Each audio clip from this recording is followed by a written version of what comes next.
bem-vindos, todos que estão na sala. Ó, a Suzy está entrando, deixa só ela chegar, que aí ela... Uhum. Muito bem. Bem-vinda, Suzy, Daniela, Marcela e todos que estão chegando, Caio. Eu sou Cláudia Mourão, eu sou coordenadora da área de desenvolvimento humano, né, e de desenvolvimento organizacional do IPES.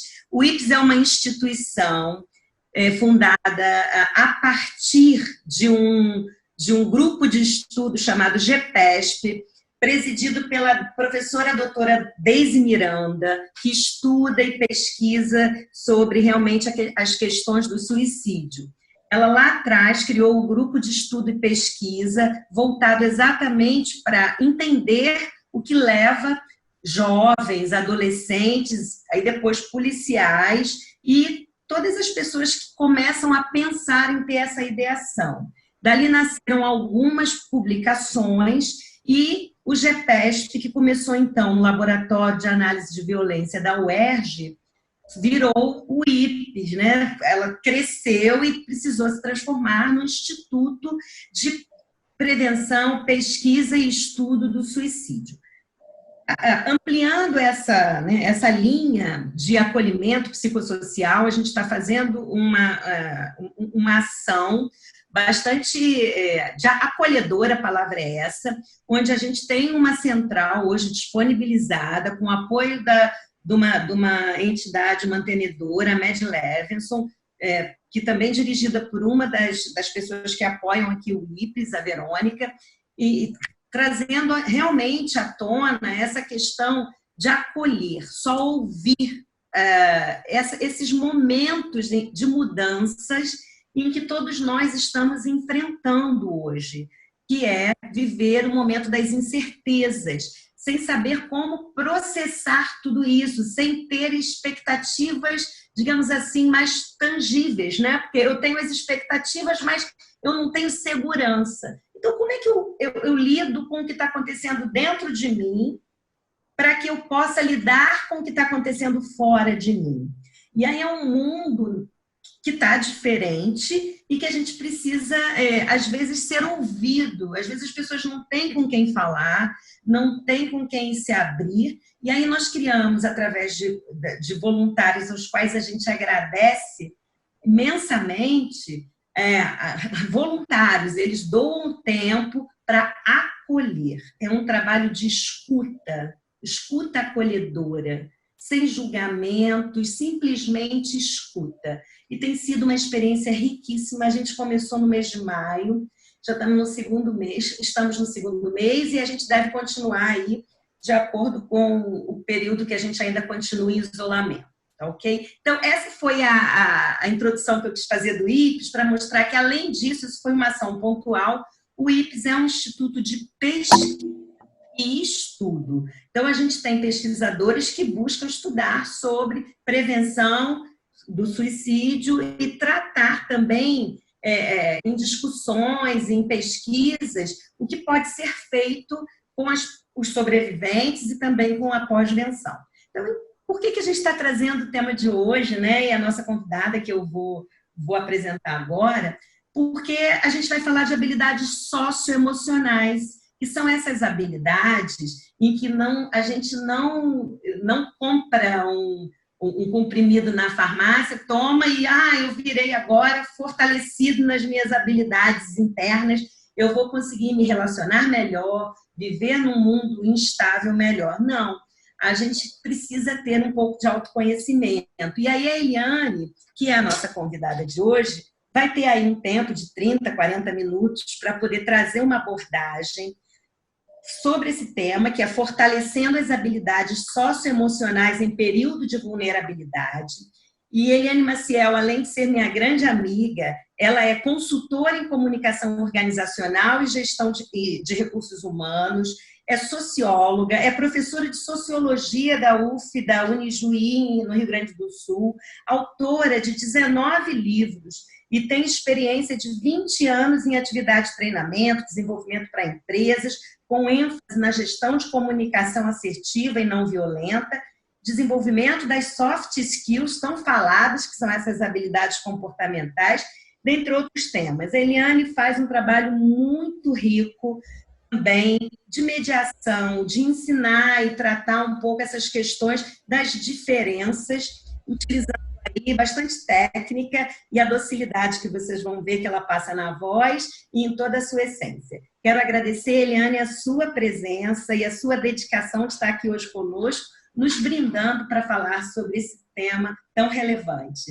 Muito bem-vinda. Então, quando terminar, pessoal, a fala dela, aí a gente abre para perguntas lá nos 15 minutinhos finais, para a gente poder assim, absorver o máximo possível dessa gentil que está aí conosco. Obrigada, Eliane.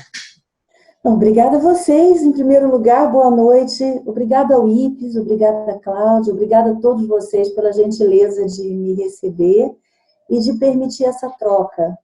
Eu sou uma pessoa que acredita que sem troca a gente não cresce. Então, cada vez que eu consigo falar um pouco e, naturalmente, ouvir um pouco e desenvolver esse diálogo, eu gostaria de imprimir a essa nossa conversa um tom mesmo de uma conversa, de um diálogo. Uma vez eu conversei com o mestre Yoga que me disse assim: a iniciação, minha filha, é uma grande conversa. Eu achei aquilo fantástico. E eu queria que a gente conversasse um pouco hoje, conversasse sobre isso, conversasse sobre esse fortalecimento de habilidades que, como a Cláudia muito bem colocou, trazendo esse gancho inicial já para mim, já me favorecendo aí. E isso é muito comum entre eu e Cláudia, viu, gente? A gente tem uma sintonia fina que passa por outros lugares. É muito bom fazer isso. Muito bom trabalhar com ela nesse sentido. Então, a gente trazendo isso já para essa abordagem do quem sou eu? O que eu preciso agora? Do que eu preciso nesse momento para fortalecer a mim? Eu trouxe um PowerPoint que é rápido, tem poucas telas, mais imagens que palavras, só para a gente levar esse fio condutor. E eu vou agora compartilhar essa telinha para a gente começar a levar essa nossa conversa ou essa história contada. Talvez seja mais uma história que a gente conte. Vocês estão vendo, pessoal? Estamos. Vamos lá. Então tá aí o nosso título de hoje, né? Esse título chique, o título é da Cláudia também, viu, gente? Essas coisas elegantes são da Cláudia. Mas eu pensei ao vir para cá, se vocês também têm, como eu, nesse momento, a sensação de que nós vivemos um mundo em descontrole. Um mundo em que nós estamos imersos subitamente em coisas de difícil percepção ou de difícil digestão que colocam o planeta todo num túnel cuja saída nem sempre a gente visualiza bem.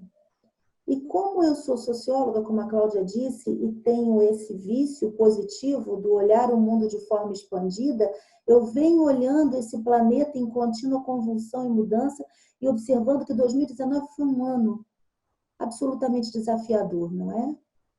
Se nós dermos uma olhada rápida no mundo de 2019, nós tivemos a natureza revolta desde o início, incêndios na Amazônia, incêndios na Austrália, incêndios no Círculo Polar Ártico, inclusive, na Califórnia, o continente latino-americano em absoluta convulsão, como diz aí a matéria do The Guardian, que vocês veem abaixo, muitos conflitos armados no Oriente Médio, uma escalada de tensão novamente entre os Estados Unidos e o Iraque, e na própria Europa, o Reino Unido atolado no Brexit, a crise da Catalunha, várias coisas reforçando isso aqui, que a Cláudia já tocou nesse assunto. Estamos vivendo cada vez mais um mundo VUCA, um mundo onde a volatilidade, a incerteza, a complexidade e a ambiguidade trazem para nós muito de perto a experiência daquilo que o Bauman chamava de um mundo líquido. Por isso eu coloquei a imagem da água escapando das mãos. Porque enquanto as coisas eram ou pareciam ser um pouco mais sólidas, um pouco mais fáceis de segurar, as formas eram um pouco mais definidas, talvez fosse mais fácil suster na mão. É muito mais fácil, gente. Se eu pegar aqui o meu porta-cartãozinho, quadradinho, aparentemente sólido, não tem nada de sólido, né? A física quântica, se eu aproximar aqui bastante, eu vou ver que é um monte de átomos em movimento, mas ele me dá uma ilusão de solidez, né? Ele tem forma, é retangular, mas se eu tentar segurar na mão um pouquinho de água, eu vou ter que colocar uma energia enorme, em certo momento ela vai permear, ela vai se misturar com a mão, ela vai molhar e ela vai se esvair. E é isso que está acontecendo com as estruturas. É isso que está acontecendo com as certezas. Daí, essa colocação maravilhosa do Bauman do mundo líquido em que vivemos. Um mundo onde as certezas fluem, onde as coisas se esvaem, onde as fronteiras se misturam. Nada mais é o que era antes. Existem lados bons em relação a isso, mas existem também coisas que tornam tudo mais difícil. As relações são mais rápidas, são mais superficiais. O meu amigo Cortella diria que nós estamos ficando especializados em relação miojo. Você consome em 3 minutos. Como é que isso está impactando o nosso equilíbrio? O que isso está trazendo para nós?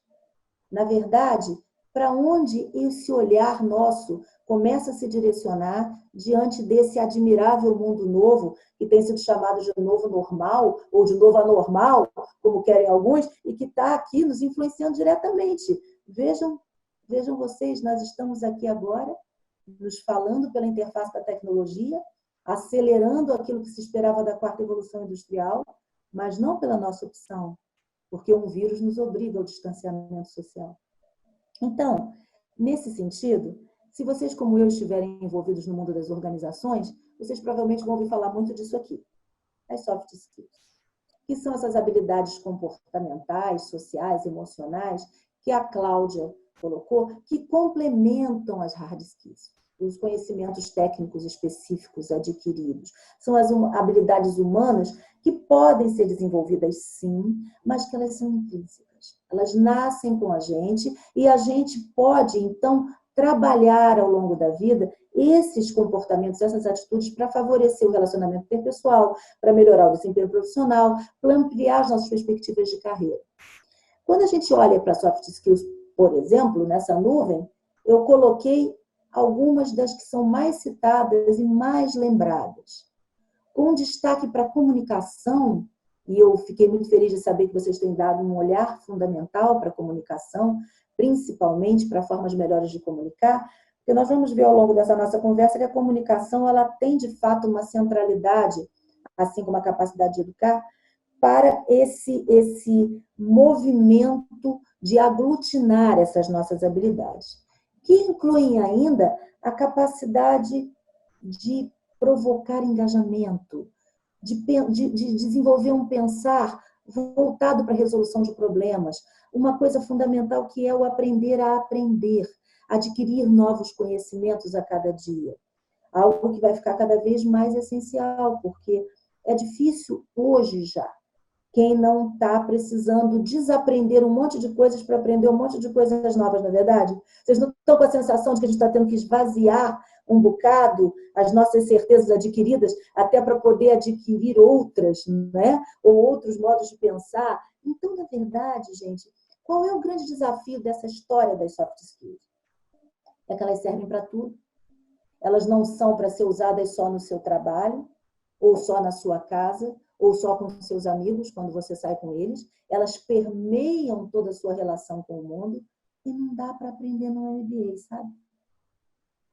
Não dá, como disse a Cláudia, para tomar um comprimido com prescrição médica, quem sabe, mesmo que seja de tarja preta, não vai resolver.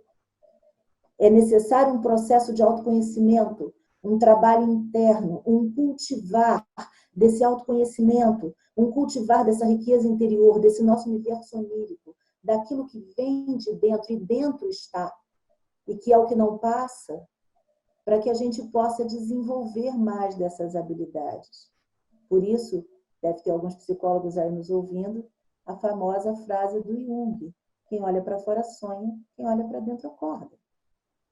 E é esse despertar que esse novo mundo desafiador nos traz agora, como uma necessidade, não apenas para que nós nos tornemos pessoas melhores, mas para que também a gente possa ter possibilidade de adaptabilidade diante desse mundo que vem por aí.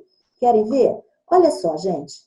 Fórum Econômico Mundial lançou ano passado, a gente ainda não sabia dessa história de Covid, ninguém tinha esse spoiler, mas lançaram um documento chamado Future of Jobs Report, um produto de uma pesquisa, um relatório maravilhoso, recomendo que vocês procurem, é um relatório a partir de uma pesquisa mundial que, entre outras coisas, colocava as habilidades top 10. O que o mercado de trabalho vai procurar dos profissionais, os que vão ficar agora, aqueles que eles vão desejar, o que eles têm que oferecer. E é muito interessante, gente, que vocês podem olhar aí na lista de 2020, não tem uma habilidade técnica. Todas são soft skills.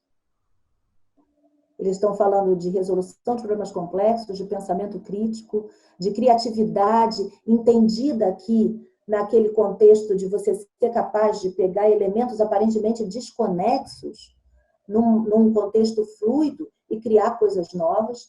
Estamos falando de gestão de pessoas, sim, porque as pessoas continuarão sendo necessárias e nós precisamos de líderes que sejam capazes de motivar, de engajar, de atender às necessidades dos seus colaboradores, de coordenação com os demais, o velho trabalho em equipe, mas aqui visto de uma forma muito legal, porque coordenação com os demais não existe onde não existe comunicação fluida. Olha ela de novo. Onde não existe um ambiente cooperativo, onde não existe respeito e inclusão da diversidade, né? A própria inteligência emocional, que aparece aqui em sexto lugar, na verdade é um guarda-chuva, onde o fórum colocou um monte de outras coisas, como empatia, a capacidade de se colocar no lugar do outro, a própria orientação para o serviço, julgamento, capacidade de tomada de decisão, o que é uma coisa fundamental. Há 30 anos nós dizíamos que cidadão era o sujeito que tinha acesso à informação. Hoje todo mundo tem acesso à informação demais. Nós estamos mergulhados em informação, da qual 90% é informação repetida, cansativa, massacrante para o sistema emocional e para o próprio universo mental. Então, ser capaz de tomar decisão significa ser capaz de filtrar tudo isso e tomar decisões assertivas, objetivas, focadas, né? E flexibilidade cognitiva. Então, gente, vejam bem que até o que lá em 2015 ainda aparecia em sexto lugar como controle de qualidade, algo que era uma preocupação com a busca do resultado, já perdeu o seu lugar, porque se você tem esse complexo aqui de habilidades desenvolvidas em 2020, naturalmente você vai ter um ambiente de trabalho onde a preocupação com a qualidade vai acontecer, onde a preocupação com a busca dos melhores resultados vai acontecer. E olha que eu só estou trazendo, por enquanto, o recorte organizacional. Mas olhem para essa listinha em azul. Não é verdade que tudo isso pode ser transferido para a nossa vida pessoal? Pode e deve? Para a gente, como pessoa? Para que a gente possa gerir a nossa vida? Vocês que estão agora aí nas suas casas, nesse momento falando comigo, quantas decisões vocês tiveram que tomar? Quantos problemas complexos vocês tiveram que resolver para poder tirar essa hora para estar aqui agora com a turma do IPES?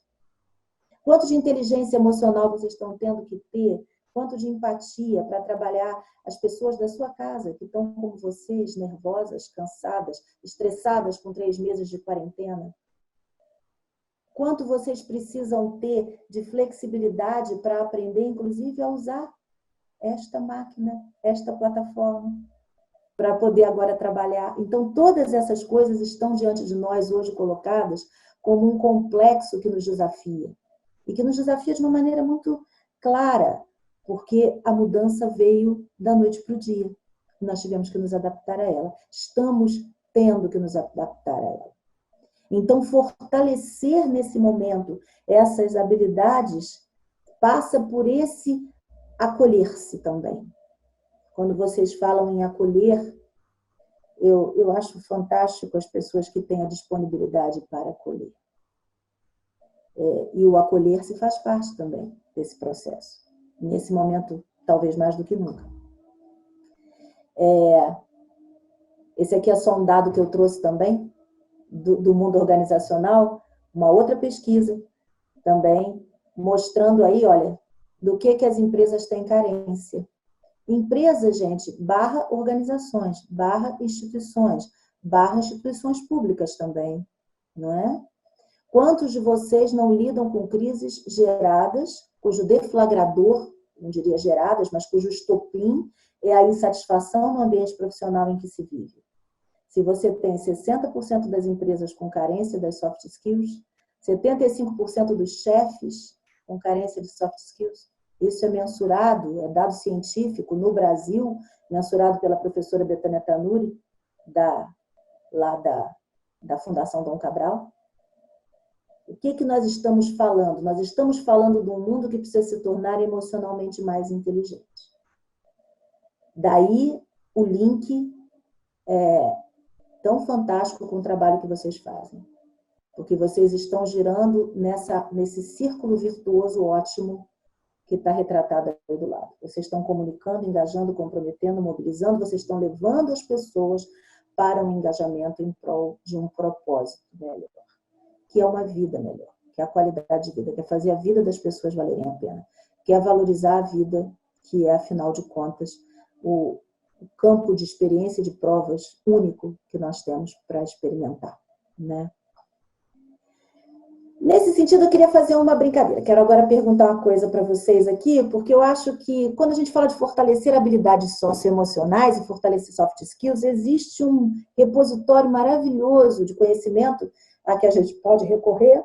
Os psicólogos têm mais acesso a ele, mas nem todo mundo aqui é psicólogo, para essas informações que nos vêm lá dos estudos que hoje estão agrupados sobre o grande guarda-chuva da psicologia positiva. Eu queria perguntar para vocês, gente, felicidade tem fórmula? Quem acha que tem? Abre aí o microfone e diz, tem, não tem? Quais são as opiniões de vocês? Quero ouvir vocês. É possível. É possível? Você é suspeita. Pois é. Fala aí. Quem acha que tem fórmula, que não tem fórmula? Dá para ter fórmula de felicidade, gente? Não, forma eu acho que não tem, não, mas a gente pode... Depende do que você está definindo como felicidade, né? Quem é que está falando? Essa é a Deise. Oi, Deise. É a Deise. Tudo bem, Eliane? Prazer. Sim, diga. Né? Porque se eu não... o que eu estou chamando de felicidade? Essa é a primeira pergunta. Dependendo do que a gente chamar, a gente vai ver se é possível ou não operacionalizar. Pelos seus dados que você acabou de apresentar, eu falei, meu Deus, por isso que esse mundo está infeliz desse jeito, porque desses dados que você apresentou, realmente a gente vai ter que rever tudo, né? Do ponto de vista das relações. Mas né? Vamos fazer uma brincadeira aqui. Vamos fazer de conta que nós temos esse poder mágico e vamos fazer a pizza da felicidade, tá? E que a pizza da felicidade tem 3 elementos: genética, circunstâncias e atividades intencionais.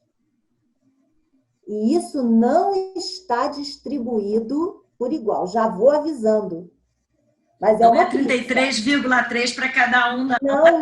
Não é. Tá certo. Então, eu quero ouvir aí os queridos que estão aqui conosco, os queridos e as queridas, quanto vocês acham que tem de cada um desses elementos? Genética, circunstâncias e atividades intencionais. Pode chutar, porque o erro é a matriz do acerto. Aliás, não existe erro. Não sei quem foi que inventou esse conceito esquisito, mas vamos lá. 10% de genética, 60% de atividades intencionais e o resto como circunstanciais. 30%. 10% de genética? Uhum. Só 10%? Fazer o papel do advogado diabo. 10 só 10. A genética, felicidade pode ser pela genética? Eu acho difícil, hein? Será que pode ou será que não pode? Eu acho que não. Mas é porque eu estou olhando a perspectiva. Meu olhar tá enviesado aqui pelo que eu sigo na minha crença, entendeu? Vou colocar para vocês uma historinha. Vou colocar uma historinha aqui para poder começar a facilitar quando é que veio esse negócio de genética. Na verdade, quando os estudos de felicidade começam lá atrás, dos anos 60, já existia um conhecimento de que a depressão ou o estado oposto da felicidade, o estado de tristeza, em alguns momentos poderia ser provocado por fatores genéticos, as depressões endógenas. Me falta uma determinada substância no organismo, eu tomo a dose correta de lítio, corrijo o estado de depressão. Diante disso, naquela época se especulava, bom, se o estado de tristeza profunda, não criado por uma causa comprovável, porque a depressão é isso, né? Não é uma tristeza ou um estado, é uma tristeza que não é justificável. Pode ter uma questão, um aspecto genético? Será que também pode ser genético?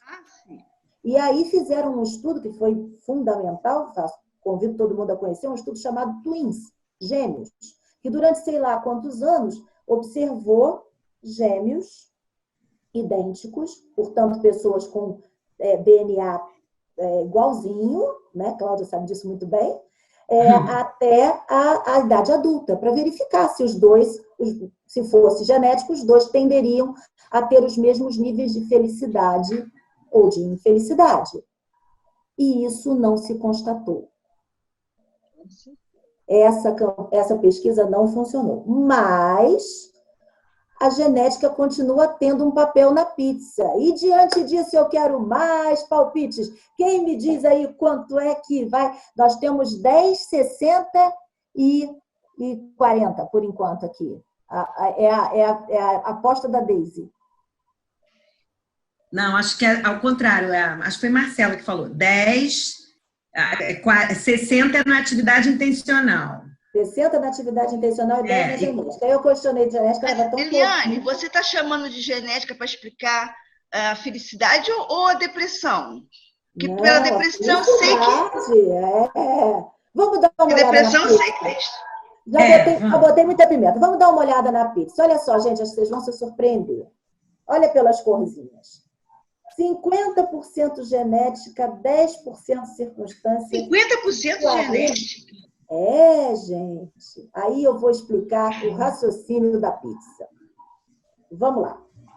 Esses 50% de genética funcionam mais ou menos como aquele barco que a vida te deu para navegar. Esse aqui é meu corpo.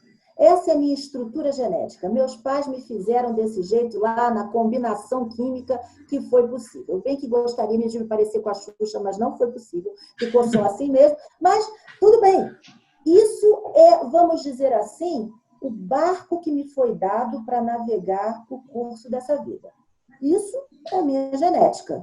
Eu venho com esse pacote. E vocês conhecem a genética quando vocês trabalham com mais gente e vocês têm 2 tipos de colega.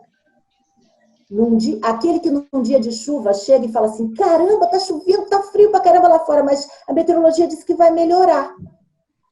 E aquele que chega mal-humorado e fala, que dia horroroso, isso não é dia de sair da cama, eu devia continuar lá até 10 da manhã. É aquele que só começa a melhorar de humor depois das 10h30. Que antes disso todo mundo já sabe e não fala com ele, que hoje, ainda mais em dia de chuva, ele vai estar cuspindo marimbondo, né? A genética aparece, por exemplo, nas nossas tendências de personalidade. Então, vou dar um exemplo muito interessante que as pessoas normalmente reconhecem, né?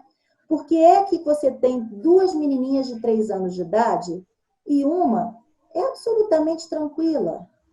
Tranquila. E aí você atrasa o almoço um dia, mas não tem problema, você bota um desenho ou até uma música na televisão e você fala para ela, espera um pouquinho, mamãe está terminando o almoço. E ela aguarda, e consegue aguardar e resistir bem àquela frustração que a fome, o incômodo está trazendo para ela, mesmo que ela reclame um pouco, por até meia hora ou 40 minutos, sem que isso se transforme numa crise. E você tem uma outra menininha que depois de 10 minutos está desesperada, sapateando, nervosa, gritando, chorando, porque ela tem uma capacidade menor de resistir à frustração. Passam-se 20 anos, você vai ver de novo essas menininhas. E aí, essas menininhas têm namorados. E aí o namorado disse para ela assim, ligou para ela às 3 da tarde e falou, amor, vou sair um pouco mais cedo hoje do trabalho, vamos jantar e depois vamos ao cinema? Ela fala, claro. Ela está naquela fase apaixonadíssima. Quando dá 4h30, ela entra no banheiro, começa a preparar o cabelo, se maquia toda, passa uma hora escolhendo o vestido. Quando dá 6 horas, ele disse que vai chegar às 6h30 ou às 6:45, ela está sentada, incrivelmente impecável, tomando cuidado para não amassar, e as duas estão assim, esperando a chegada do amor. Bom, a garotinha número 1 recebe um telefonema lá pelas 7h15 do namorado dizendo assim: amor, aconteceu uma coisa chata. Eu fiquei preso no escritório por mais tempo do que eu esperava e acabei me atrasando. Então, acho que a gente vai perder a sessão das 8. O que eu pensei? Em vez da gente jantar primeiro, porque aí a gente vai perder o cinema, a gente chega, assiste a sessão das 8h30 e janta depois. O que você acha? Eu falo, tá, tudo bem, amor, não, já estou pronta, te espero. Tá tudo bem. Agora, se ele namora a menininha 2, ela vai dizer para ele assim: ah, não, chega, eu já estou arrumada desde as 6h30 da tarde, você já está 40 minutos atrasado, esquece, eu não quero mais sair, vamos ficar aqui mesmo, que ele vai fazer comigo. E isso é a genética. Aí tem os 10% das circunstâncias. É quando normalmente as pessoas discutem comigo e falam, não é possível. Não, 10% da circunstância não. Porque a circunstância é muito determinante enquanto eu me sinto feliz ou não. Mas aí eu respondo para você. Mas depende de você, né? A forma como você reage às circunstâncias depende de você. Exatamente, Deise. E 2, as circunstâncias são mutáveis. Eu tenho certeza que muitos de vocês não vivem hoje as circunstâncias em que nasceram. O produto dos seus esforços, do seu empenho, pode ter mudado suas circunstâncias. E coisas podem acontecer que tenham talvez até piorado as circunstâncias. Mas nós vamos ver que elas não são determinantes, porque elas são mutáveis. Agora, esses 40% que eu coloquei aqui em laranja nessa pizza, é que são o grande barato dela. Porque as atividades intencionais são como o leme, em que eu pego todo esse barco genético e todas essas circunstâncias e direciono para onde eu quero. Portanto, felicidade, gente, também é uma habilidade que se pode aprender. E é nesse sentido que eu acho que todos nós que estamos agora trancados em casa, vivendo as frustrações, as ansiedades da pandemia, devíamos investir em entender mais sobre felicidade e sobre como é que a gente pode construir a nossa felicidade independente da adversidade. Porque se a gente olha para essa pizza e entende ela profundamente, a gente percebe o seguinte, gente, que muitas coisas que a gente acredita que geram felicidade simplesmente não geram.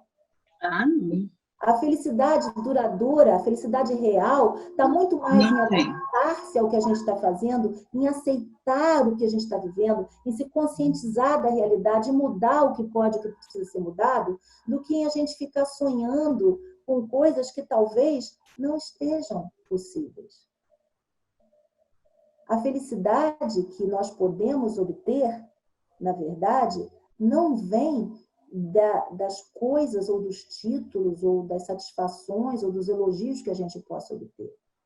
Quanto mais a gente direciona a nossa felicidade para metas extrínsecas, fora da gente, maior vai ser a nossa infelicidade. Quanto mais a gente direciona para metas intrínsecas, coisas que dependem de mim, coisas que eu posso fazer por mim, coisas que me darão prazer, aprender a tocar um instrumento, aprender a dançar, aprender a fazer alguma coisa diferente, ou simplesmente variar, fazer pequenas mudanças, a gente já vai perceber nosso nível de felicidade aumentando. Por causa de uma coisa que os psicólogos também conhecem muito bem, que é isso aqui, gente. Nosso aparato neuroemocional, o nosso cérebro, né? Se eu pudesse acender uma luz dentro das cabeças de todo mundo hoje em dia, nós poderíamos simbolizar que as nossas sinapses estão aí fazendo uma série de conexões, né? Por caminhos aprendidos, criando várias possibilidades e trazendo para a gente aí um desafio interessante e uma dificuldade também. Porque se uma vez eu fiz uma coisa com 8 anos de idade e deu certo, eu inventei uma dor de barriga quando eu estava a fim de faltar aula e a minha mãe caiu, pode ser que o meu cérebro entenda que esse é um caminho para eu negociar com o mundo e eu fico até os 40 tentando inventar dor de barriga. Se eu não trabalhar muito bem o meu autoconhecimento e não procurar novos caminhos de solução, novas sinapses. Mas, para efeitos de felicidade, a gente percebeu ao longo da nossa pesquisa, todos nós estudamos isso, que existem atividades simples, acessíveis, gratuitas, que podem significar aumento de felicidade muito mais do que qualquer Lexotan. Olha elas aí. Dançar. Procurar assuntos sobre os quais eu tenha interesse comum, dividir assuntos de interesse comum com pessoas que eu acho importantes para mim, que eu valorize, né? Fazer laços com grupos que tenham interesse por mim, estudar, adquirir conhecimento, fazer atividades voluntárias que envolvam alegria, exercício físico ao ar livre, esporte, contemplação da natureza, tudo isso faz o quê? Com que dopamina e serotonina aumentem os hormônios que podem trazer felicidade para nós. Na verdade, de um ponto de vista neurocientífico, hoje em dia, felicidade é tudo aquilo que aumenta a sua dopamina e aumenta a sua serotonina. E grande parte dessas atividades não são valorizadas e nem priorizadas se você não tem um nível alto de autoconhecimento de soft skills, você tende a achar que é mais importante tentar conseguir o carro do ano.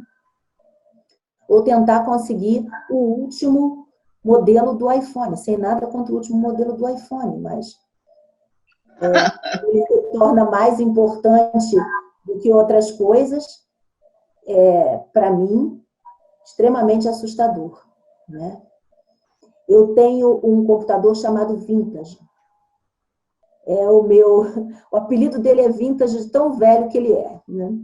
Porque ele está todo arrebentadinho, mas ele é muito bom, né? E toda vez que as pessoas falam, por que você não compra um novo? Eu penso, por que eu vou comprar um novo se esse me serve tão bem? Né? Estas questões, recentemente, quando alguém me perguntou isso, eu falei, olha, eu gosto de comprar coisas novas e boas, é claro, por que não? Né? Mas eu sempre penso, antes de adquirir alguma coisa, se eu não estou trabalhando muito para comprar alguma coisa da qual eu realmente não preciso, para impressionar alguém de quem eu realmente não gosto. E como isso é comum na nossa vida? Como a gente se deixa escravizar por essas metas extrínsecas de felicidade, as esquisitices que a gente inventou para parecer que a gente é bem-sucedido, quando na verdade a gente não é. As nossas confusões sobre o que seja realmente o sucesso ou a felicidade, né? Eu queria perguntar uma outra coisa para vocês, gente. Por que as pessoas fazem coisas difíceis ou desgastantes sem motivo? Sem motivo? Sem motivo. Tá ganhando nada. Ou pelo menos. Mas ela tem consciência que ela. Tem. Mas ela tem consciência. Por que essa pessoa subiu essa montanha? O ar tá rarefeito, um frio desgraçado, e olha a cara de felicidade dela. Oh, mas tem motivo, Eliane. Ela tem um motivo para fazer isso. Qual o motivo? Autorrealização pessoal, sei lá. Tá por detrás de um. Ela tem essa cara de estar quase em transe quando ela canta, gente. Olha um estilo, sei lá. É só estilo? Não tenho a menor ideia, tem que perguntar para ela. Tem um estudioso que está hoje com 90 anos e continua na ativa, cujo nome é quase impossível de falar, Csikszentmihalyi, que investe nessa hipótese aqui. Essas pessoas estão no famoso estado de flow. O estado de fluxo, estado mental altamente focado, que é mais do que concentração. O flow é um estado de sinergia entre todos os nossos diferentes aspectos de consciência. É aquele momento em que você sente que está realizando algo completamente, algo que você sabe fazer muito bem, algo que faz com que o seu ego se dilua, que faz com que você se sinta seguro no controle, você sente que você é o cara fazendo aquilo ali, porque a sua realização está no fato de saber que você faz aquilo bem e você gosta de fazer aquilo. O Csikszentmihalyi começa esses estudos na tese de doutorado dele estudando artistas e tentando entender por que aquelas pessoas, quando se envolviam em suas obras de arte, em seus quadros, em suas esculturas ou tocando uma sinfonia, perdiam a noção do tempo, esqueciam até de comer, né? E ele queria saber se isso era algo que estava restrito aos artistas ou aos grandes intelectuais, ou se estava acessível às pessoas comuns. Quando ele descobre que o estado de flow é algo que todo mundo pode ter, que você pode ter na sua cozinha, se você gosta de fazer comida, que você pode ter no seu jardim, que você pode ter brincando com o seu cachorro, que você pode ter abraçando ou tocando pessoas que você ama, ele simplesmente descobre uma coisa simples, simples, simples, que quem experimenta o flow regularmente é mais feliz do que quem não experimenta. E que Desculpa, podia explicar de novo o que é o flow? Eu não entendi direito. Sim. Flow no sentido de fluir mesmo. Ele chamou de fluxo, desse estado mental altamente focado. Você tem um hobby, Daisy? Tem uma coisa que você gosta muito de fazer? Trabalhar. Em que você trabalha? Eu sou socióloga e faço pesquisa. Ah, você é do meu time. Somos da mesma área. Então tá, você está fazendo uma pesquisa muito interessante agora, Daisy, imagina isso. Você está ouvindo uma pessoa que é uma pessoa importantíssima para você. Você sente o tempo passar? Não. Mas aí as pessoas me chamam disso de workaholic. Isso não é diferente desse flow. Pois é, o workaholic é um outro tipo de coisa. O workaholic é a pessoa que faz isso.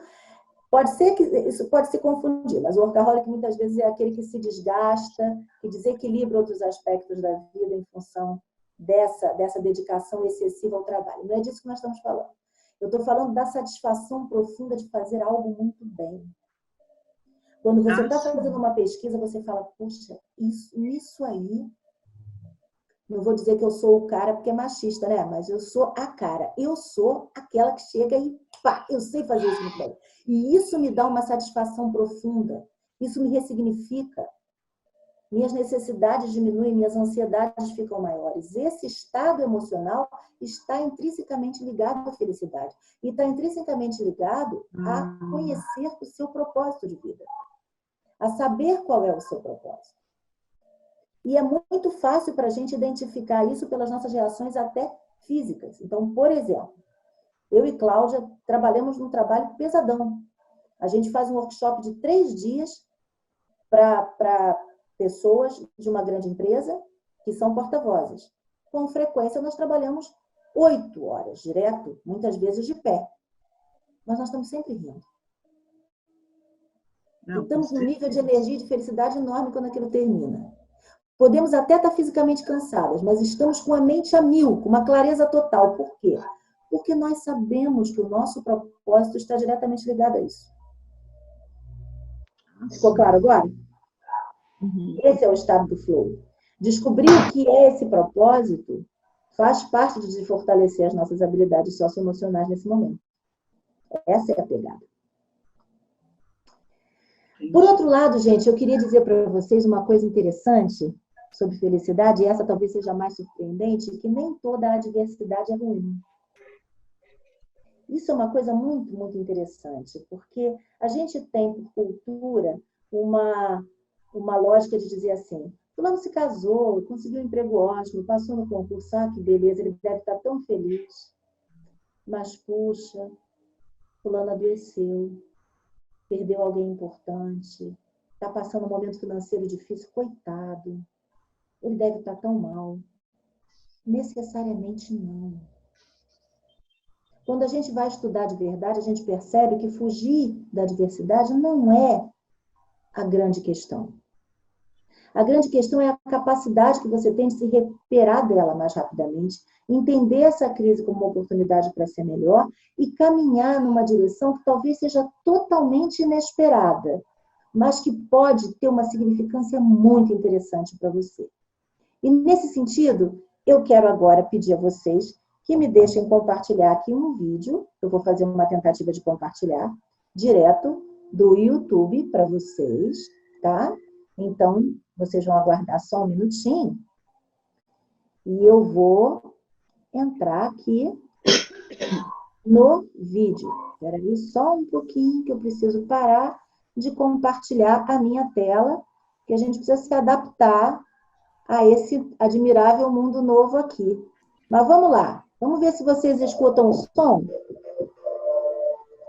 Todo mundo está vendo? Vendo não, Eliane. Vou começar de Eliane, novo. Vamos de novo? Vamos lá. Estão vendo? A imagem... Você não compartilhou a tela. Compartilhei. Compartilhou? Compartilhei. Vamos fazer de novo. Vamos lá. Opa. Melhor fechar o vídeo e abrir de novo, Vamos ver, gente. Vamos lá. Vamos tentar novamente. Agora sim, Eliane. Tem um delayzinho. Então, gente, vamos lá. Queria que vocês lembrassem ou conhecessem essa moça, Amy Purdy, campeã mundial de snowboard para pessoas com deficiência. E aí, eu vou voltar lá para a minha telinha.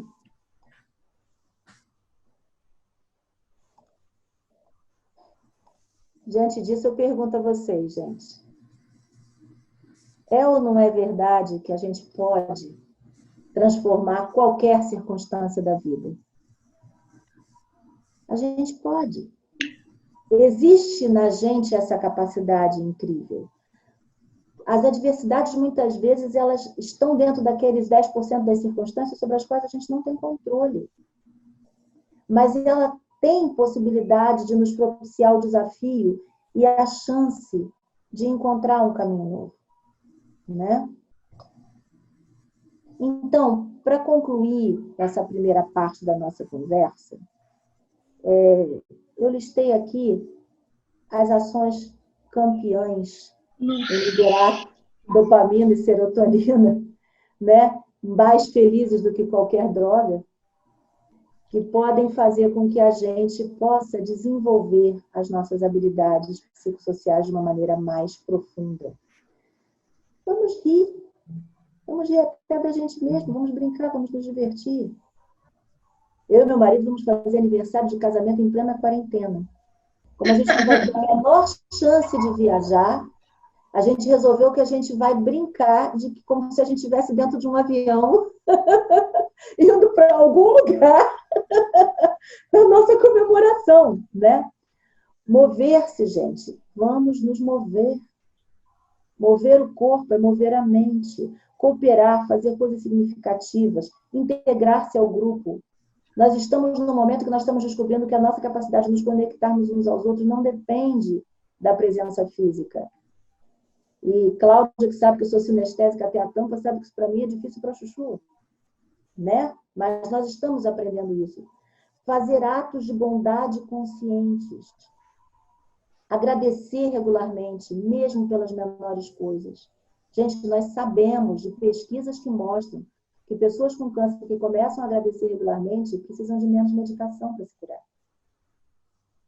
E atos compartilhados de carinho, de amor, de compaixão, de toque. Sempre vai ter alguém perto de você que vai ser suscetível à sua gentileza, que vai voltar para você de uma forma boa. Então, para fechar esse nosso momento de conversa inicial, acho que nós estamos just in time para poder fazer aí a abertura para os nossos minutos de pergunta. E eu queria guardar 10 minutos finais, hein, Cláudia? Porque eu tenho uma surpresa, um presente. Tá bom. Então, eu queria fechar o meu pensamento dizendo isso. Nós estamos todos, como seres humanos, diante de um desafio inédito. Nunca, nenhum de nós que esteve vivo passou por algo semelhante. Nossa criatividade, nossa capacidade de inovar e nossa capacidade de ser pessoas melhores está sendo requerida agora para atender a todos os desafios envolvidos nisso, nessa crise global. Se cada um de nós for capaz de olhar para dentro de si, vai descobrir um manancial incrível de potencialidades e de possibilidades. E a inteligência emocional reside nisso. Nós não precisamos negar nossas emoções, muito pelo contrário, nós não precisamos deixar de sentir as coisas, muito pelo contrário, e nem abandonar a nossa capacidade de racionalização. Mas nós podemos, a partir de todos esses elementos, encontrar uma forma melhor de responder a esse desafio como indivíduos e como coletivos. E isso nos fortalecerá para, seja o que for, que o futuro nos traga, né? Então, estou ao dispor de vocês para responder aquilo que me for possível. Ok. Nossa, Eliane, caramba, falar depois disso vai ser difícil. Então, pessoal, eu queria, assim, em primeiro lugar, agradecer a Eliane por esse mergulho, né? Nos levou aí a passar pelas habilidades socioemocionais, culminando na capacidade interior que nós temos de encontrar a felicidade, porque é no interior, né? Não é no exterior. O exterior é estímulo. E aí eu queria deixar aberto, se alguém quiser fazer algum comentário ou alguma pergunta para a Eliane. Eu queria fazer uma pergunta. Pode falar, Deise. Quando eu comecei a ver seus dados, Eliane, eu fiquei pensando como é que deve ser no mundo que a gente diz, né, que nós estamos vivendo um mundo de transição, muitas mudanças, como você mesmo colocou, nos desafiando diariamente a nos inventar e reinventar. Chega a ser cansativo, de tanto que a gente tem que reinventar. Mas a gente tem que se reinventar. O momento pede isso. E a primeira vez que eu escutei sobre soft skills foi do meu enteado, que o Banco Interamericano, estava fazendo um investimento de grande porte, não em pequenos empreendedores que fossem capazes de desenvolver, de ter essas soft skills. E a taxa isso nos Estados Unidos, né? A taxa de resposta foi baixíssima, e muito proporcional do que você apresentou naquelas pesquisas de algumas habilidades, como capacidade que nos chama a gente de flexibilidade, de uma comunicação mais se comunicar, né? Tanto que Sim. que você fez vários conjuntos, o centro do seu conjunto era a comunicação. E o que me chamou a atenção é como é trabalhar. Eu imagino, como você falou que trabalha com a Cláudia, então o seu trabalho é desenvolver essas habilidades nessas lideranças. Como fazer isso com pessoas que, normalmente lideranças, pessoas que têm esse perfil criativo, de líder, são pessoas um pouco rígidas, são pessoas, assim, às vezes arrogantes, são pessoas inteligentes, com pouca paciência, né? Como desenvolve isso? Numa coisa que a gente conhece tão pouco. Bom, vamos lá. Em primeiro lugar, eu acho muito interessante essa sua colocação, Deise, porque quem começa a falar em soft skills no mundo, por incrível que pareça, é a mais rígida das organizações. Já lá nos anos 90, em plena Guerra do Vietnã, quem começa a separar habilidades em hard skills, habilidades técnicas, e soft skills, habilidades relacionais, é o exército americano, que tinha naquele momento a sua imagem imensamente desgastada pela Guerra do Vietnã. E que tinha preocupação em ter uma gestão de pessoas melhor, com foco em 3 coisas que eles já tinham percebido que era estratégica para eles, por competitividade e por hegemonia. Isso explica por que o Banco Interamericano também estava interessado nisso, né?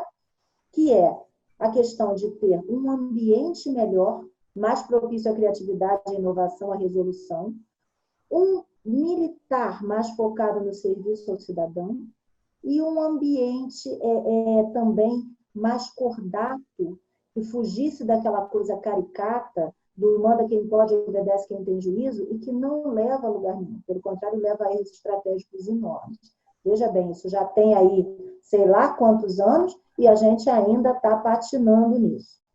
De fato, quando você fala nisso, não é fácil. A gente tem todo um trabalho de sensibilização, de vivências, e uma série de técnicas, porque, assim, depois que você faz isso um bocado de anos, como eu e a Cláudia fazemos, a gente acaba descobrindo que por trás de toda essa capa com que as pessoas se revestem, de rigidez, de arrogância, sim, a gente lida com isso, existe também uma pessoa e um líder muitas vezes ansioso, cobrado por melhores resultados e que, dependendo da abordagem que você tenha com ele, se é uma abordagem respeitosa, séria, convincente, clara, ele também tem interesse em melhorar como pessoa, porque a ansiedade dele como ser humano não se Tá no desfez. limite, né? Ele está ali, e muitas vezes capsulado de uma forma difícil, de uma forma dolorosa. Então, é preciso ter esse respeito, esse olhar além daquilo que se apresenta, né? E uma capacidade de provocar vivências e interações não ameaçadoras, abertas, claras, para que as pessoas tenham a possibilidade de experimentar, porque potencialmente todos nós nascemos com essa possibilidade. Pelo simples fato de que somos humanos. E o que nos humaniza, né? Você que está aí no mesmo, nós somos do mesmo barco, né? Podemos empaticamente falar a mesma linguagem. O que nos caracteriza como humanos, onde quer que estejamos, são 3 características fundamentais. Uma é a linguagem, capacidade de comunicar, que todos nós temos. A outra é a capacidade de transcendência, a percepção de que existe algo além de mim que me define, né? E terceira, nossa característica como seres sociais. Então, enquanto nós estamos nesse viés, é claro que não é mole, muitas vezes a gente encara aquele executivo casca grossa, né? Duro, difícil, mas a gente vem trabalhando e, na minha cabeça, isso é meio missão de vida, né? É propósito. Então, acho que o que a gente consegue de assertividade tem a ver também com o quanto a gente acredita, sabe? No que a gente faz. Eu queria só complementar, se me permite, Eliane, dizendo que o papel de transformar essas soft skills ou de fazer as pessoas entenderem essa questão dessas habilidades socioemocionais começa por esse autoconhecimento. Então, é um processo. Com certeza, esse executivo, esse líder, ou até nos grupos que nós trabalhamos, que não tem a liderança, mas que sejam membros de equipe, a gente precisa ter, em primeira clareza, do respeito às diferenças individuais, de que não existe um padrão em que eu possa usar a linguagem adequada com um, pode não ser adequada com o outro. Então, por isso, a comunicação não violenta é um dos elementos que a gente utiliza. A comunicação afetiva é aquela comunicação do não julgamento. Então, ele vai entendendo isso pouco a pouco. E aí, a capacidade de transformação é dele. O que a gente faz é facilitar utilizando ferramentas. Então, é isso, inclusive, que a gente propõe e a gente realmente acredita que em algum momento isso vai ser possível. Habilidades socioemocionais, soft skills, são descobertas e executadas na prática por experiência, é escolha. Então, ele precisa ter as ferramentas. Eu acho que esse é o recado maior, né? Bem legal. Não sei se mais alguém... pode falar, Deise. Desculpa te explorar, Eliane, mas é porque eu estou com várias ideias aqui na minha cabeça, o que eu vim pensando. Isso é um perigo, deixa a Deise ter essas ideias maravilhosas. Vai, Deise. Mas, pensando dentro da academia, né, a gente não me surpreende que o mundo corporativo tenha entendido e testou isso, porque, por exemplo, no Banco Interamericano, os países que conseguiam pagar as dívidas mais rápido eram as empresas que tinham desenvolvido em suas equipes de liderança soft skills. Então, tinha essas taxas. Agora, o que me impressiona é como que nós, enquanto acadêmicos, né, eu nem me classifico mais assim, porque eu não estou mais diretamente na universidade, né? Mas eu tenho pouco tempo que me desliguei, entre aspas, desse mundo, mas é onde isso não se debate. É um ambiente altamente doente, uma competição absurda, pessoas que vivem tomando remédio, pessoas que têm que bater metas porque tem CNPq, tem CAPES, e que agora nem funciona mais por causa do governo. E aí, como pode, né? E a gente que é sociólogo, que sabe que isso, se a gente pega os estudos sobre capital social, a gente vai ver o Coleman, que foi estudar felicidade, os economistas que foram estudar felicidade. Mas quando isso traz para o mundo da empiria para o mundo teórico, parece que é bonito até os nomes para dizer que você precisa ter habilidades socioemocionais. Aí cria um nome bonito, né? Soft skills, a questão do autoconhecimento, do autocuidado, de olhar para si mesmo. Tudo isso parece que é um jogo um jargão, mas que é pouco apropriado. Mas é como a Cláudia disse, é um processo. E alguns grupos, eu acho que o meio empresarial já entendeu que ou ele melhora esse ambiente, ele aumenta o capital social desse ambiente, ou seja, capital social enquanto habilidades sociais, né? Melhora as relações interpessoais, ou você vai ter um pouco retorno. Na universidade, a gente não vê isso, eu acho impressionante. Eu diria, para além das generalizações, eu também não posso me considerar de jeito nenhum uma acadêmica, né? Eu sou uma pessoa que fui buscar na academia as inserções para trabalhar muito mais. O meu mundo foi o mundo, desde sempre o mundo da consultoria, foi o mundo da empresa, né? E independente das minhas críticas à pompa acadêmica e essas coisas que acontecem mesmo, infelizmente, eu acho que a academia tem o seu papel, tem o seu lugar, né?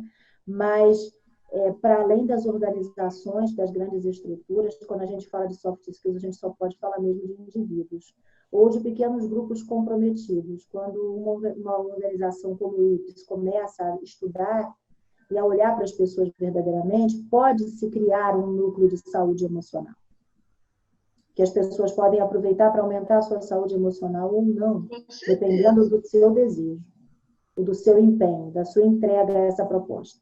Então, eu acho que a gente caminha nesse sentido. É natural que as organizações, as empresas sejam mais ágeis, porque as empresas, como você bem destacou, já entenderam isso como um fator de competitividade. Elas entenderam que ou elas fazem isso ou elas vão perder espaço. A academia é mais lenta nesse sentido, porque ela vive no seu universo bolha, né? Onde o poder gira ali dentro, e nós poderíamos fazer uma análise gigantesca sobre essa questão, não vem ao caso, mas eu acredito que os nossos colegas, e aí eu permito me incluir, mesmo que por um minuto e com todas as ressalvas do mundo, vão ter que começar a aumentar a sua capacidade de desenvolvimento de soft skills, de empatia, de flexibilidade cognitiva, de adaptabilidade, se eles quiserem continuar sendo professores e geradores de conhecimento úteis à nova geração que virá.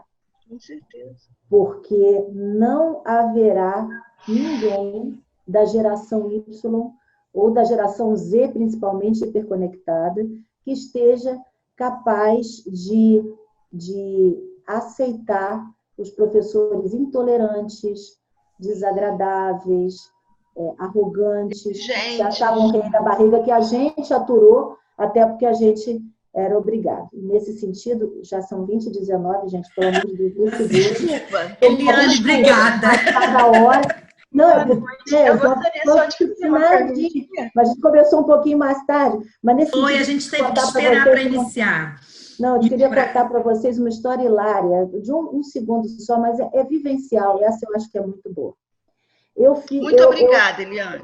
Imagina, eu comecei a vida como comunicadora social.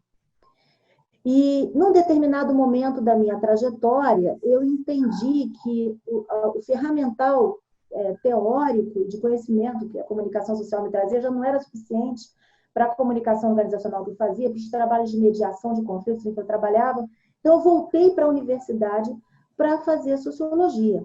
Beleza, fui fazer sociologia mais velha, como uma profissional que já tinha trabalhado pra caramba e que tinha lá uma trajetória, uma história de vida. Acontece que é óbvio que eu não ia para a universidade para ficar lá sentada no meio de um monte de gente que essa altura tinha idade para ser meus filhos, para ficar dizendo quem eu era. Eu simplesmente sentava lá no fundo e assistia a aula, ok? Como todo mundo. E um dia aconteceu uma coisa interessante. Eu tinha um professor que era uma sumidade na UF, em uma determinada temática, mas era uma das pessoas mais intratáveis e irascíveis com que eu tive o desprazer de cruzar na minha vida. E eu tomava muito cuidado para ficar quieta no meu canto, chamar o mínimo possível de atenção daquele homem, como, aliás, todo mundo. E era uma pessoa que gostava de passar enormes provas discursivas. Sociólogo tem que gostar de ler e de escrever, certo? Até aí tudo bem, né? Porque faz parte da minha praia, também não me incomoda. Mas nesse dia em especial aconteceu um negócio engraçado, porque ele deu uma prova com 2 questões discursivas. Valia 5 pontos cada questão. E o texto era um texto que eu havia publicado anos antes no Jornal do Brasil, sobre o terceiro setor do Brasil. Acontece que Eliane Maciel é meu pseudônimo literário. Quando eu estava na universidade, eu usava meu nome normal. E é claro que ele não tinha a menor ideia de que a autora era aluna dele. E aí eu fiz a prova, quando eu olhei a prova, falei, opa, legal, né? Interpretar meu próprio texto, ok. Então, respondi a prova. E quando a prova veio para mim, Deise, eu tinha tirado 5. Porque ele achou que eu não tinha entendido determinada coisa. Aí eu peguei a prova, botei debaixo do braço e fui lá na salinha dele, né? Professor, fala com o senhor. Pois não, o que a senhora quer? Eu falei, com o senhor aqui, né? Que eu acho que deve ter tido algum engano na minha nota. Não, senhora, a senhora não entendeu o que a autora do livro quis dizer, do artigo quis dizer. Professor, eu acho que eu entendi. Não, a senhora não entendeu, a senhora não está querendo aceitar a sua nota. Olha aqui, a senhora, a autora faz, aí me deu uma aula sobre o que eu tinha querido dizer. Depois que ele falou 10 minutos, eu falei, professor, eu acho que eu entendi, porque a autora do artigo sou eu. Era você? Era eu. O artigo era dela. O artigo era meu. Era o pseudônimo. Vocês imaginam o mal-estar que isso criou, né? Curioso foi a reação. Ele cancelou a questão, claro, para toda a turma, não falou nada para ninguém, mas me perseguiu sistematicamente até a conclusão do curso, a ponto de eu ser obrigada a trancar a matéria com ele e fazer com outra pessoa. Então, por que eu trago esse exemplo? Porque nós estamos falando aí de uma pessoa profundamente preparada tecnicamente, totalmente incompetente emocionalmente para a função que ocupa.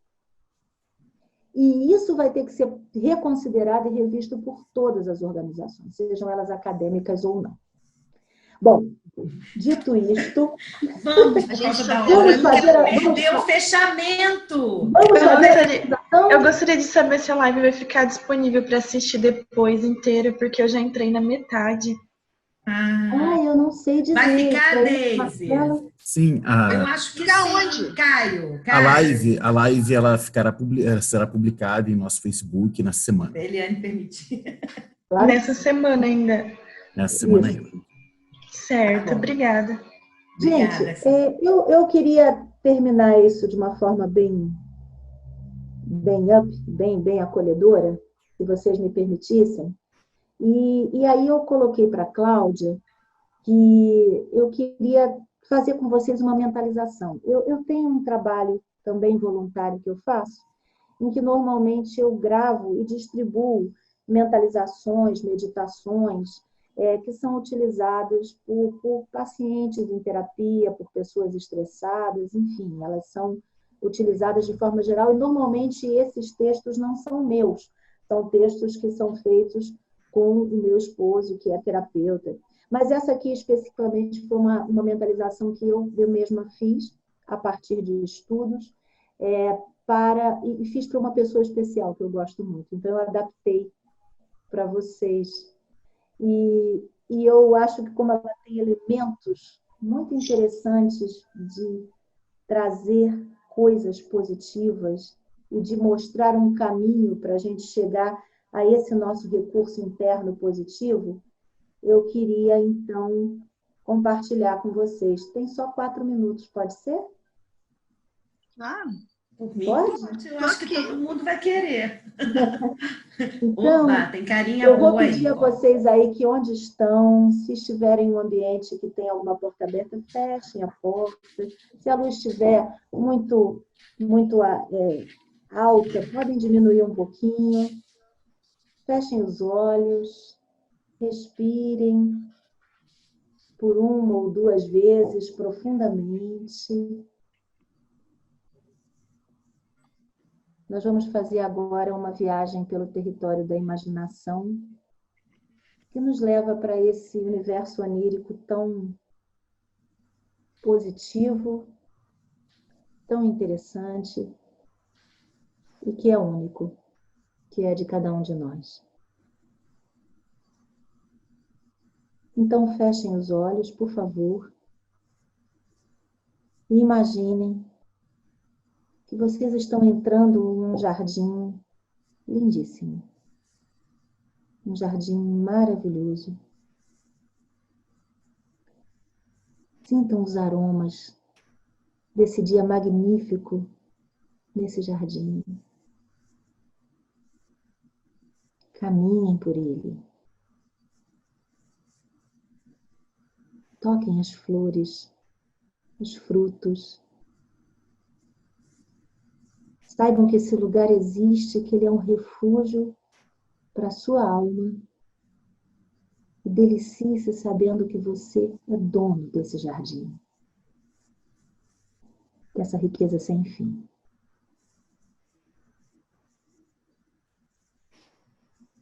No meio desse jardim, você descobre que corre um riacho cristalino, de águas mansas, que flui suave e tranquilamente até uma praia branca, calma, que está pouco adiante. Então, vá até a margem desse rio e encontre ali um barco forte, seguro, bonito, perfeitamente aparelhado.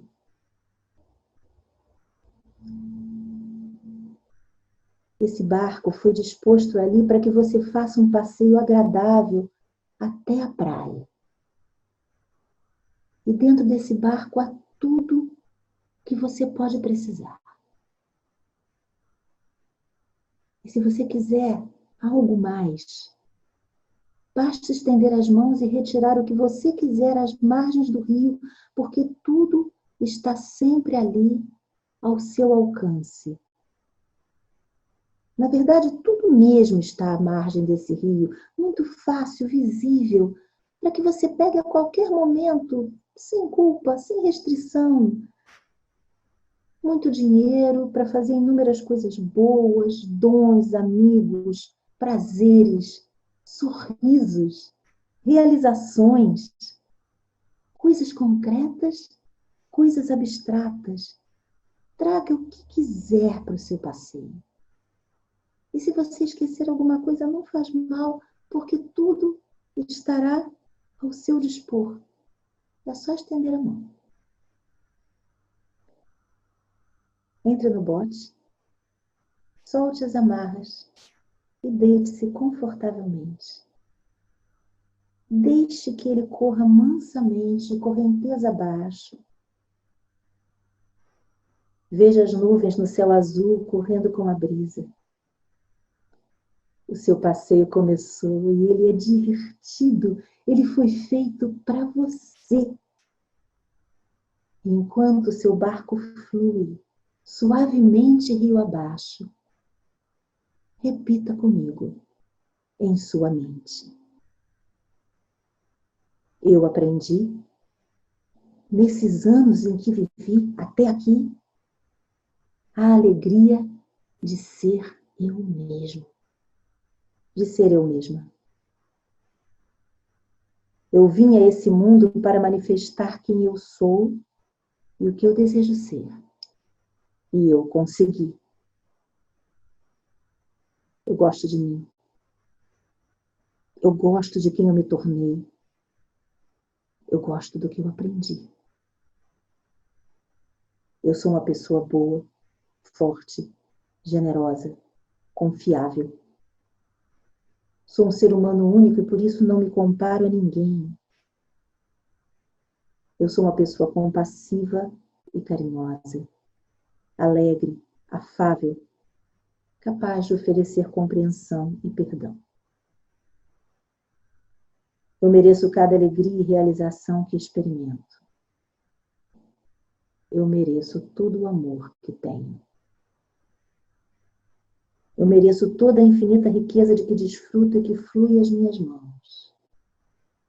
Eu agradeço a fonte inesgotável de realização infinita de criatividade infinita e de vida infinita, porque fez de mim o que eu sou. E o que eu sou é luz, é vitória, é amor, é plena realização e absoluta prosperidade. Agora mesmo eu sinto isso e me entrego e relaxo.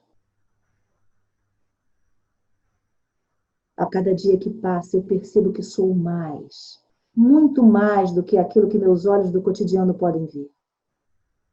Eu realmente sou uma parte da fonte infinita que quis vir até aqui, a esse mundo de manifestação, para entender a experiência de ser, por um momento, o seu próprio oposto. Posso entender agora o contraste aparente entre o que eu sou, na realidade, uma parte da fonte ilimitada, e o que eu pareço ser, nessa dimensão tão pequena do cotidiano. Mas sei também, agora mais do que nunca, que o objetivo da fonte não é me reter aqui, nessa experiência reduzida. O objetivo é a expansão. E por isso eu sinto felicidade e tranquilidade agora. E ao mesmo tempo expectativa positiva e satisfação com a próxima aventura que viverei, nesse divertido e emocionante passeio que eu estou fazendo nesse exato momento. Porque eu descobri que não é verdade que alguns vieram à vida para passear. Todos viemos. E todos decidimos o rumo que queremos dar a esse passeio pessoal.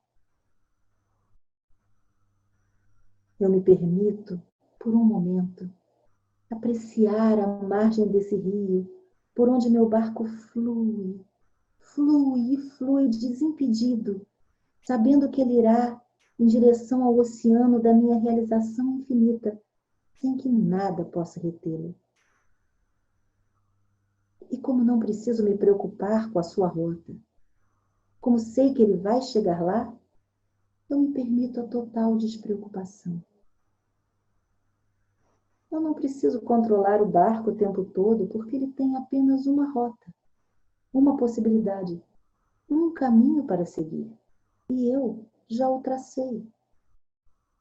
E as curvas do caminho, as pequenas paradas, fazem parte do percurso e devem ser apreciadas exatamente como eu aprecio a viagem mesma. Nada me pode parar. Mesmo quando as coisas parecem paradas, há um infinito movimento do universo determinando e efetivamente me tornando aquilo que eu desejo ser. O que eu desejo ser já é. Nada pode mudar essa realidade. Compreendo perfeitamente que na projeção do cotidiano, esse fato pode não estar plenamente manifesto pelo efeito dos meus pensamentos, sentimentos e vibrações conflitantes do passado. Mas agora que já sei o que fazer, eu não me preocupo mais com isso. Eu apenas cuido de corrigir as vibrações que criam minha realidade aqui e agora. E tenho absoluta certeza de que experimentarei uma boa melhora muito rapidamente. Também sinto uma profunda paz em saber que não preciso me envolver com as questões, vibrações ou opiniões diferentes de ninguém, porque elas não têm qualquer poder de alterar a rota do meu barco, que é traçada por mim. Na verdade, sei agora que minhas vibrações são o combustível responsável por fazer o barco da minha vida ir na direção que eu desejo, mais rapidamente ou mais devagar. Mas eu não me censuro ou culpo por isso. Eu sou uma criança livre. E por conta disso, estou apenas experimentando e aprendendo como as coisas funcionam por aqui. E a fonte inesgotável de todo o bem de onde eu vim, que me amou e desejou minha existência única em primeiro lugar, me acompanha todo o tempo com seus olhos amorosos, sem qualquer crítica, sem qualquer castigo, permitindo que eu compreenda, estimulando-me a chegar lá. Então, mesmo quando as coisas parecem difíceis, eu faço o voto de me permitir o alívio, de saber que nada é definitivo, que tudo vai passar. Que tudo passa nessa viagem tranquila pelo rio que flui, flui e flui inexoravelmente em direção à minha vitória. Porque a minha vitória foi determinada pela fonte infinita. Porque a minha vitória é dela e não existe o caos. Apenas uma ordem amorosa e perfeita no universo que eu integro. Assim, quando meu coração aperta, quando a viagem se acelera e a correnteza parece subitamente mais forte, eu simplesmente elevo a minha mente àquilo que é e acalmo o meu rio interior, fluindo para sempre, fluindo sempre. Eu agora sei que me torno o equivalente vibracional do que eu quero. E que o que eu quero se manifesta em minha experiência aqui e agora. Durante muito tempo eu me equivoquei e pensei que só poderia ser feliz e estar satisfeito depois do que o que eu imaginava estivesse manifestado. Mas o que ocorre de fato é o contrário. Quanto mais me sinto e experimento a sensação do que desejo, mais manifesto o que desejo. E é isso que me determino a fazer nesse passeio pelo meu rio interior. Não importa o que parece estar acontecendo agora, o que eu estou fazendo aqui é de suprema importância, porque está determinando o que vai acontecer no meu próximo agora. E eu me permito desfrutar da euforia dessa compreensão. Toda essa experiência é inestimável. E eu agradeço por ter podido viver essa experiência. Então, experimentando essa alegria e esse sentimento de conexão, quando vocês estiverem prontos, abram os olhos e venham aqui novamente, para que nós nos encontremos.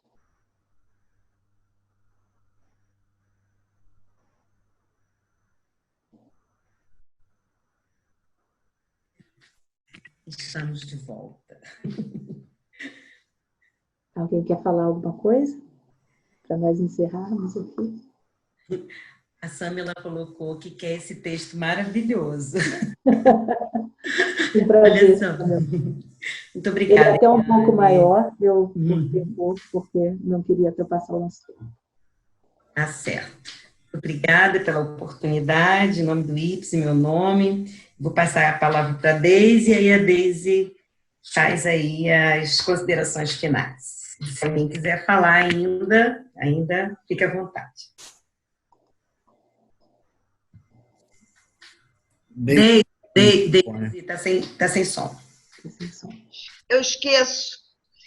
Quero agradecer imensamente, Eliane, pela generosidade de dividir seu conhecimento, seu tempo, sua experiência, sua história. E gratidão, né? Nos lembrar da importância da gratidão. Enfim, o IPS está aberto. Espero que quando a gente voltar, que você possa fazer um trabalho desse com a gente presencialmente, né? Nosso espaço é um espaço muito aconchegante e tem o seu espírito. O seu espírito é um espírito acolhedor, alegre. Você está realmente no lugar que você se pretende estar e eu acho que tem tudo a ver com o seu astral, sua forma de passar. Muito obrigada. Tá? E a gente agradece aos que ficaram com a gente até agora. A gente só pede que vocês... Caio, você pode compartilhar aqui para a gente, rapidamente, para a gente fazer aqui nossa propaganda. A gente sempre faz, ao final do trabalho, um convite.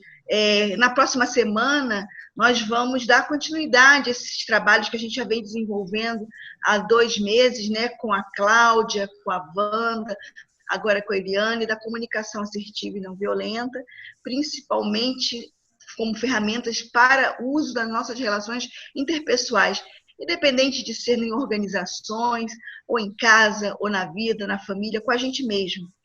Isso é uma grande importância da gente conseguir entender. E esse trabalho vai ser, a gente mudou até o horário, né, porque a gente estava com dificuldade de combinar com essa loucura que é o nosso dia a dia, né? A gente dizemos que estamos na pandemia, mas parece que estamos trabalhando mais do que antes. Então, a dificuldade que nós temos de encontrar horários. Mas, assim, o convite para quem puder divulgar, ainda estão abertas as inscrições. Nós vamos estar fazendo dia 23, 24 e 25 da semana que vem, das 9, para quem não é um horário muito cedo, para quem gosta de dormir um pouquinho mais, né? Mas das 9 às 11h40 são horários, são pílulas de conhecimento para a nossa própria vida. E eu deixo esse convite para vocês. Nós trabalhamos com preços promocionais, que nada mais, nada menos, o nosso maior interesse é levar o conhecimento e não fazer disso a nossa tarefa principal. Então, fica o convite com muito carinho. A gente agradece a nossa Cláudia querida, que trouxe esse tesouro, que é a Eliane, já está convidada. Só o seu sorriso já valeu. Muito obrigada, Eliane. E a gente também convida vocês para divulgar e estar conosco. A gente também está ainda acertando as questões dos horários, né, da nossa nova vida. Então, a gente, de novo, prorrogou o curso de desastres e comportamento suicida. Eu não sei, Eliane, se a Cláudia te falou, mas o nosso foco é a saúde mental e na prevenção do suicídio. O melhor é a valorização da vida, né? E nada melhor do que a vida com qualidade, como você, Cláudia, trabalha aí nesses ambientes, tentando levar essa mensagem. Esse curso é com uma especialista, uma psicóloga, especialista em intervenção em situações de desastres, né? Situações de limite. Então, é uma outra expertise, é uma outra habilidade que não é todos que podem fazer. A gente vai estar no dia 3, 4, 10, 11, nas sextas-feiras, das 18 às 20 horas, e nos sábados, das 16 às 18 horas. A gente vai fazer uma correçãozinha aqui ainda desse horário, que a gente está mudando isso hoje, até mesmo para testar, afinal, qual é o melhor horário para a gente poder trabalhar e ter mais pessoas. Enfim, obrigada mais uma vez a todos pela paciência, pela oportunidade de ter vocês conosco nesse desafio que é desenvolver habilidade emocional no mundo de hoje, né? Então, na próxima, dia 30, nós temos, aí é a minha pesquisa, temos a última live do mês de junho, que é sobre os relatos de como fazer uma pesquisa de campo sobre o suicídio policial, que é o nosso foco de pesquisa. Uma das áreas de pesquisas do IPES é saúde mental e segurança pública. E daí nós desenvolvemos outras áreas, como comunicação, saúde mental, juventude, violência, e agora também com o próximo linha que nós vamos desenvolver, serão os desastres e comportamento suicida. Então, assim, é um espaço que a gente está sempre criando, aberto para novos conhecimentos, para a gente oferecer aí à sociedade ferramentas para viver melhor. Muito obrigada, gente. Obrigada, Caio, que está aqui conosco, nos ajudando. Marcela, obrigada pela sua presença. Samela Lima, vocês ficam com esse negócio escuro, a gente não pode nem falar direito com as pessoas falando com o nome. Patrol. É a Patrícia, minha irmã. Patrícia, muito obrigada pela sua presença.